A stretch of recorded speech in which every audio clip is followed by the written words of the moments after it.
sticking my fingers and doing that, you know. Okay.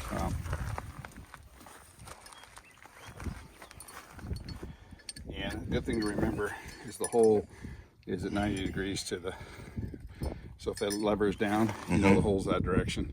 If the lever happens to be this way, you know the hole's up. Got it.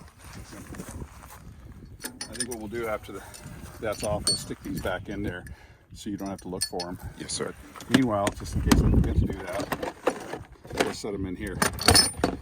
Oh, nice.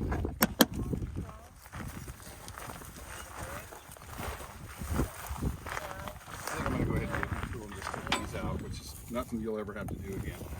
Okay. You'll never have them stored in here again. Okay, that's 3/4.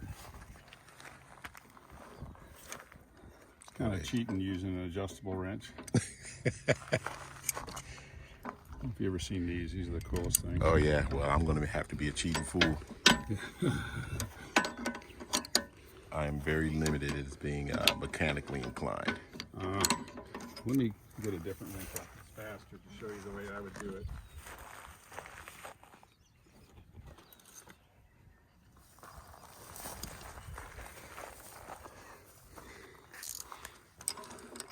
Wrong size.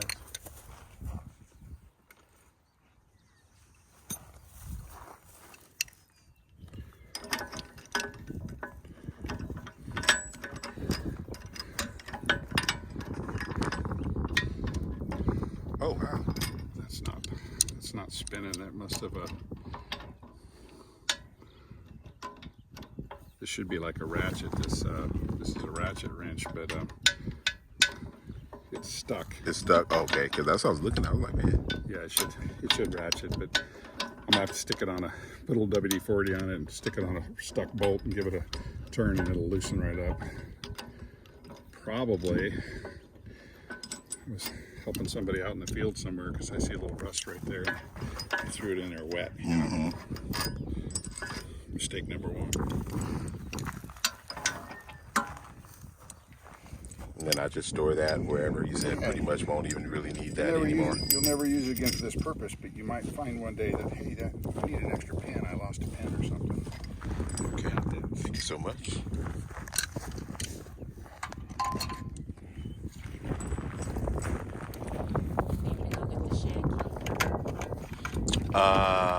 Yeah, please. Oh, honey, I think we have one on the back here. You don't have to walk all that way. No.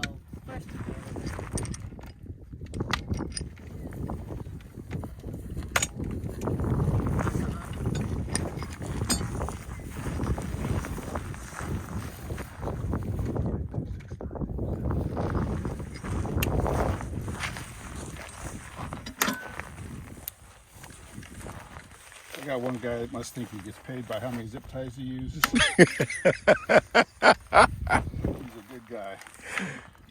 Man. Yeah, 'cause he definitely did a good job putting that stuff up in there. Yeah. I appreciate it. Better than getting it all banged up, huh? Yeah. So they're separated. So there's two. You got the right and the left one, and I'll show you how that works here.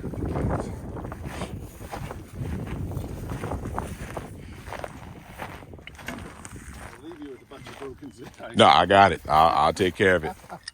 I appreciate you, my good man. Man, I'm just loving this nice weather. Yeah. It could be just smoking. Oh no, yeah, the cool breeze right about now. It is lovely. This side. Okay, so we'll get signed up for that. And then we'll have a video conference, and then he'll have an actual conference. This side's always on the left if you're looking at the back of the tractor. Okay. This side's always on the right. Black on the left, silver on the right. Yep, yep.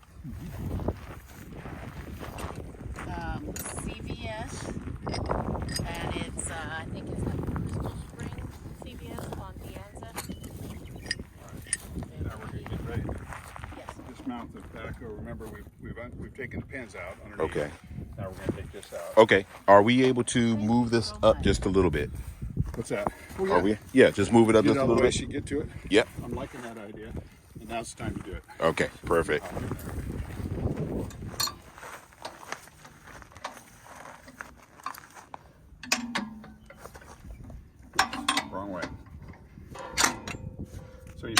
put that on, you just bring it, when you're mounting, you just bring it snug like that. Then you bring this around and give it a little, that's your lock nut. Okay. Boom.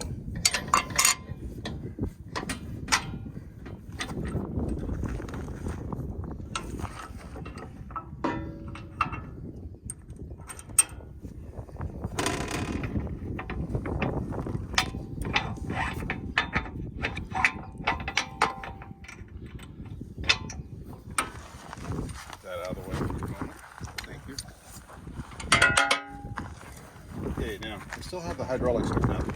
I'm going to leave them hooked up until we get the backhoe off, and then we'll unhook them. So we'll start the process now of getting the backhoe off.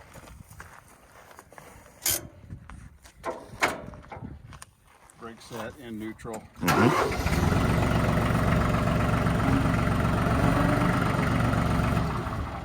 Not in neutral.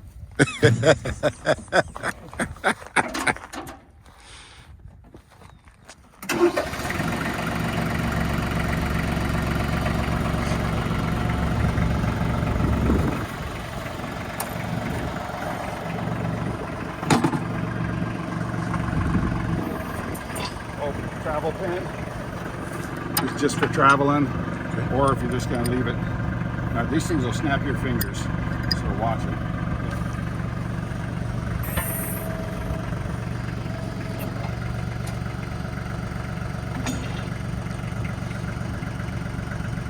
Now, is it better to leave it like that or up in case of rain or water? Which is the better preference? Well, it's interesting. Probably best to leave it so that rain doesn't collect in it, but you'd be a really old man before enough rain causes damage to that bucket. You got it. You got it. So it's not a big deal either way.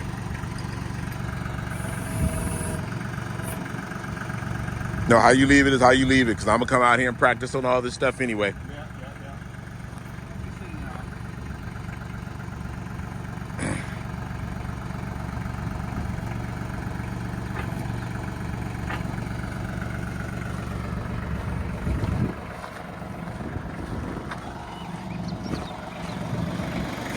See that backhoe frame coming down in the front now? Yes. Okay, you just watch that. I'm gonna get out.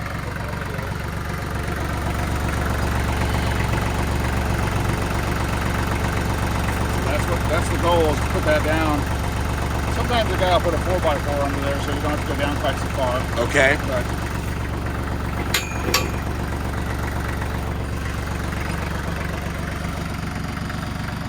now we've got that down enough that it's clear. Now I want to loosen these pins up here. Those are like C's, they just slide over that. So I'm going to do that by putting a little pressure down on the outrigger.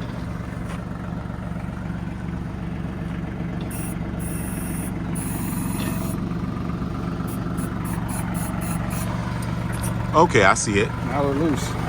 Yeah, that one might be tight. I might have went too high, see? I see it right there. Okay. Leave the hydraulics hooked up for a minute, just to make sure I'm in a good spot. I'm going to go forward just a little bit. Just a little bit. Okay. Staying low range.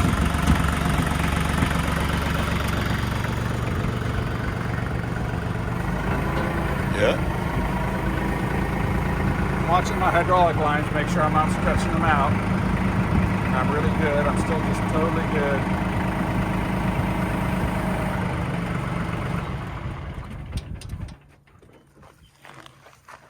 I'm gonna get a rag because when we pop those loose, there's a valve at the end of each of these, Yes. but there'll be a teaspoon of oil or so in each one. Okay.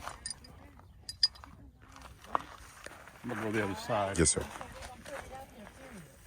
That's happening. That's happening. All right. Thank you. Love y'all. Keep your prayers going up.